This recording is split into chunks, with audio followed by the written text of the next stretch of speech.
একসময় একটি জঙ্গলে একটি বানর থাকত যে নদীর তীরে জাম গাছে বাস করত। একই বনে একটি কুমির এবং তার স্ত্রী থাকত। একদিন কুমির ঘুরতে ঘুরতে নদীর তীরে এসে গাছের নিচে বিশ্রাম নিল। তাকে দেখে দয়াবান বানর তাকে কিছু ফল দিল। কুমিরটি পরের দিন আবার ফলের জন্য ফিরে এলো, কারণ ফলগুলি তার পছন্দ হয়েছিল। কিছুদিন কেটে যাওয়ার সাথে সাথে কুমির এবং বানর ভালো বন্ধু হয়ে গেল। একদিন বানর কুমিরের স্ত্রীর জন্য ফল পাঠালো। সে ফলগুলি খেলো এবং সেগুলি তার খুব ভালো লাগলো, কিন্তু বানরের সাথে তার স্বামীর সময় কাটানোটা সে পছন্দ করতো না। সে তার স্বামীকে বলল, যদি ফলগুলো রসালো হয় তবে আমি ভেবে অবাক হই যে বানরের হৃদয়টি কত মিষ্টি হবে।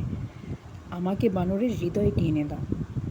কুমিরটি তার বন্ধুকে হত্যা করতে রাজি হলো না, তবে কোনো উপায়ান্তর খুঁজে পেল না। সে বানরকে তার বাড়িতে খাবারের জন্য আমন্ত্রণ জানালো এবং বলল যে বানরের সাথে তার স্ত্রী দেখা করতে চায়।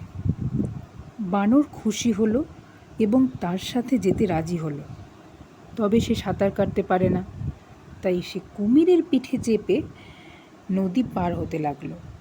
কুমির খুশি হলো যে সে বানরকে বোকা বানাতে পেরেছে, কিন্তু যাওয়ার সময় সে বানরকে বাড়িতে নিয়ে যাওয়ার আসল কারণটি বলে ফেলল। চতুর বানর বলল, তোমার আমাকে আগেই বলে দেওয়া উচিত ছিল।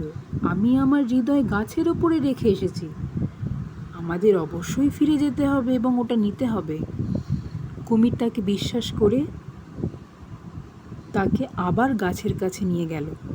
এভাবে চালাক বানর নিজের জীবন বাঁচালো।